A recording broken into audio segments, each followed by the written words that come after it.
ഞാനൊരു അമിത മദ്യപാന രോഗിയാണ്. ദൈവത്തിൻ്റെ കരുണയാലും എന്ന അത്ഭുത കൂട്ടായ്മയുടെ സഹായത്താലും ഇന്ന് ദിവസം മദ്യപിച്ചിട്ടില്ല. എൻ്റെ പേര് ഷിബു. കൺവെൻഷനിലെ എല്ലാ കമ്മിറ്റി അംഗങ്ങൾക്കും ഒപ്പം എന്നെ കേൾക്കുന്ന അംഗങ്ങൾക്കും ഒരു നന്ദി പറഞ്ഞുകൊണ്ട് ഞാൻ ആരംഭിക്കുകയാണ്. എൻ്റെ സബ്ജക്റ്റ് ദൈവം കളിക്കുന്നത് നിർത്തി എന്നതാണ്. അത് തീർച്ചയായും 1, 2, 3 പടികളുമായിട്ട് ബന്ധപ്പെട്ട് നിൽക്കുന്നതാണ്.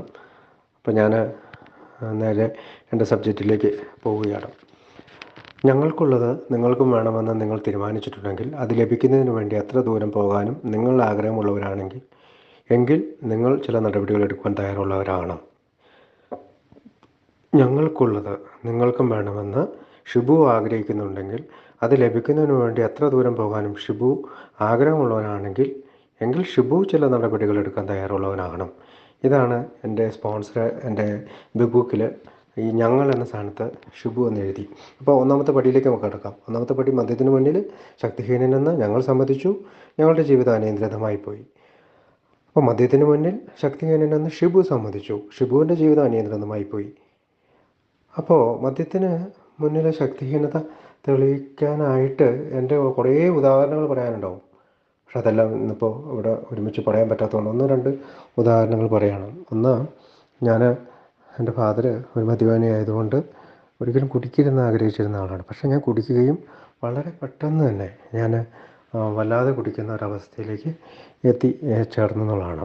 ഡിഗ്രി പഠിക്കുമ്പോൾ ഞാൻ എൻ്റെ കൂട്ടുകാരനൊരു ബാറുണ്ടായിരുന്നു. അവൻ്റെ ബാറിൽ അസിസ്റ്റൻറ്റ് മാനേജറായിട്ട് ജോലി ചെയ്തു. അപ്പോൾ അവിടെ വെച്ചാണ് കൂടുതൽ കുടിയായത്. അപ്പോൾ അവിടെ നിന്ന് ജോലി മൂലം കുടിച്ച് 2 വർഷത്തിനുള്ളിൽ തന്നെ ഹോസ്പിറ്റലിൽ അഡ്മിറ്റായി.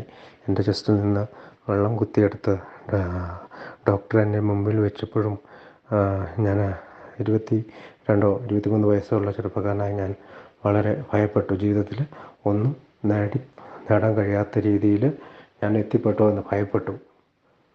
ഭയം കൊണ്ട് തന്നെ 4 വർഷം ഞാൻ കുടി നിർത്തി. പക്ഷേ ഞാൻ വീണ്ടും കുടിച്ചപ്പോൾ ഞാൻ പഴയ കുടിച്ച അതേ അവസ്ഥയിൽ തന്നെ കുടിച്ചു.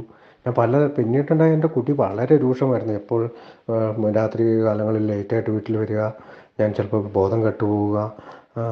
എനിക്കറിയില്ല ഞാൻ എന്തൊക്കെ സംസാരിക്കുന്നത്. ചില സമയത്ത് ടി വി തല്ലി വിളിക്കും. ഞാനവിടെ മറ്റ് പ്രശ്നങ്ങളൊക്കെ ഉണ്ടാക്കും. അങ്ങനെ ഒരുപാട് അനിയന്ത്രിതമായി പോയ ഒരുപാട് ഉദാഹരണങ്ങൾ. അപ്പോഴാണ് ബുക്കിൽ എൻ്റെ സ്പോൺസർ എനിക്ക് പറഞ്ഞു തന്നത്, മദ്യത്തിൽ നിന്ന് മുക്തി നേടാനായിട്ട് സത്യസന്ധമായിട്ട് ഷിബു ആഗ്രഹിക്കുമ്പോഴും ഷിബുവിന് അത് സാധിക്കുന്നില്ലെങ്കിൽ, അല്ലെങ്കിൽ കുടിക്കുന്ന അളവിൻ്റെ കാര്യത്തിൽ ഒരു നിയന്ത്രണവും ഷിബുവിന് വരുത്താൻ സാധിക്കുന്നില്ലെങ്കിൽ ഷിബു ഒരു അമിത മദ്യപാന രോഗിയാണെന്ന്. പ്രത്യേകിച്ച് പേജ് നമ്പർ 108, 109, 110 രൂപയിൽ 1, 2, 3, 4 എന്ന രീതിയിൽ ഒരു മദ്യാസക്തൻ്റെ വളരുന്ന രോഗത്തിൻ്റെ ചിത്രം വളരെ വ്യക്തമായിട്ടൊരു ഡിസ്ക്രിപ്ഷൻ കൊടുത്തിട്ടുണ്ട്. നമുക്കത് വായിച്ചാൽ അത് മനസ്സിലാക്കാനായിട്ട് കൂടുതൽ എളുപ്പമുണ്ടാവും. ഈ പേജ് നമ്പർ 30 പറയുന്ന പോലെ ബിയർ മാത്രം കുടിക്കുക, വല്ലപ്പോഴും കുടിക്കുക, കുടിയുടെ എണ്ണം കുറയ്ക്കുക, ഒരിക്കലും കുടിക്കാതിരിക്കുക, രാവിലെ കുടിക്കാതിരിക്കുക, അല്ലെങ്കിൽ വീട്ടിൽ സൂക്ഷിക്കാതിരിക്കുക, ജോലി സ്ഥലങ്ങളിൽ കുടിക്കാതിരിക്കുക, അങ്ങനെ 100 ഘട്ടം, ചിലപ്പോൾ പട്ടിക വീണ്ടും നീണ്ടുപോകാം. അങ്ങനെയുള്ള കാര്യങ്ങളെല്ലാം എൻ്റെ ജീവിതത്തിൽ എനിക്ക് സംഭവിച്ചിട്ടുണ്ട്. പിന്നീട് എനിക്ക് 32ാമത്തെ വയസ്സിലാണ് ഞാൻ എത്തുന്നത്. അപ്പോഴാണ് പേജ് നമ്പർ 32 പറഞ്ഞിരിക്കുന്നത്, ഗുരുതരമായ നിലയിലെത്താൻ ഒരാൾ ദീർഘകാലം കുടിച്ചിരിക്കണമെന്നില്ല. ചിലരെ പോലെ ധാരാളം അളവ് കുടിച്ചിരിക്കണമെന്നില്ല. അയാൾ മദ്യപാനിയായി തീരണമെങ്കിൽ എത്രമാത്രം അയാൾ കുടിച്ചുവെന്നോ, അല്ലെങ്കിൽ എന്ത് അളവ് അയാൾ കുടിച്ചുവെന്നോ, എത്ര കാലം കുടിച്ചുവെന്നുള്ളതല്ല എന്ന് ബുക്കിൽ പറയുന്നുണ്ട്. ഏതായാലും ചില ആളുകളെ പോലെ 20 വർഷമൊക്കെ കുടിക്കുന്ന ആളുകൾ കുടിച്ചില്ലെങ്കിലും അവർ കുറച്ച് കാലമേ കുടിച്ചിട്ടുള്ളൂവെങ്കിലും കുടിച്ചിരുന്നവരെ പോലെ തന്നെ, അല്ലെങ്കിൽ ദീർഘകാലം കുടിച്ചിരുന്നവരെ പോലെ തന്നെ നിസ്സഹായരായി തീർന്നു എന്ന് ബുക്കിൽ പേജ് നമ്പർ 32 പറയുന്നുണ്ട്. മദ്യപാന രോഗികൾ മദ്യത്തിൻ്റെ പ്രവർത്തനം ഒരുതരം ശാരീരിക അലർജിയാണെന്നാണ് പറയുക. മദ്യത്തോട് ആർത്തി എന്ന പ്രതിഭാസമില്ലാതെ ഇത്തരം ആളുകൾക്ക് കുടിക്കാൻ സാധിക്കുകയില്ല. ഞാൻ അങ്ങനത്തെ ഒരാളാണ്. ഒരു പെഗ് കഴിച്ചാൽ വീണ്ടും കഴിക്കണമെന്നുള്ള ഒരാഗ്രഹം. പൂർണ്ണമായും കുടിയിൽ നിന്ന് മാറി നിൽക്കുക എന്നതാണ് പരിഹാരമെങ്കിലും സാധിക്കുന്നില്ല. മദ്യപാന രോഗിയുടെ സാധാരണ രോഗിയെ പോലുള്ള നിലയിലുള്ള കുടിയനാക്കി മാറ്റുന്ന എന്തെങ്കിലും കാര്യമോ മരുന്നോ ഇതുവരെയും ശാസ്ത്രം കണ്ടുപിടിച്ചിട്ടില്ല. 1939 സിൽക്ക് പുറത്ത് അത് ഡോക്ടറുടെ അഭിപ്രായത്തിൽ കൃത്യമായിട്ട് എഴുതി ചേർത്തിട്ടുണ്ട്. ഭാവിയിൽ കണ്ടുപിടിച്ചേക്കാം, പക്ഷേ ഇന്ന് വരെ കണ്ടുപിടിച്ചിട്ടില്ല. ഇന്നും അവ്യക്തമായ കാര്യങ്ങൾ ഒരു മദ്യാസക്തന് മദ്യത്തിൻ്റെ കാര്യത്തിൽ കുടിക്കുക എന്നതൊഴിച്ച് മറ്റൊന്നും ചെയ്യാനില്ല. ഇച്ഛാശക്തി അല്ലെങ്കിൽ വിൽ പവർ എന്ന് പറയുന്ന കാര്യങ്ങൾക്ക് ഒരു പ്രസക്തിയുമില്ലാതായിരിക്കുന്നു.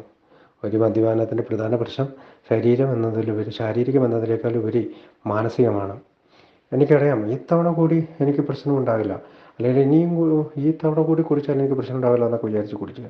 പക്ഷെ നോക്കൂ, അത് ഒരു മരണത്തിൻ്റെയോ അല്ലെങ്കിൽ ദുരിതത്തിൻ്റെയോ അല്ലെങ്കിൽ ഭ്രാന്തമായ ഒരവസ്ഥയിലേക്കോ എത്തി ചേർക്കുകയാണ് ചെയ്യുക. മദ്യത്തിൻ്റെ ഈ മാനസികാവസ്ഥ പ്രകടമായിട്ടും ഒരു ഈ ഒബ്സഷൻ അല്ലെങ്കിൽ മാനസികമായിട്ടുള്ളൊരു നിർബന്ധം വന്ന് ചേരുകയാണ്.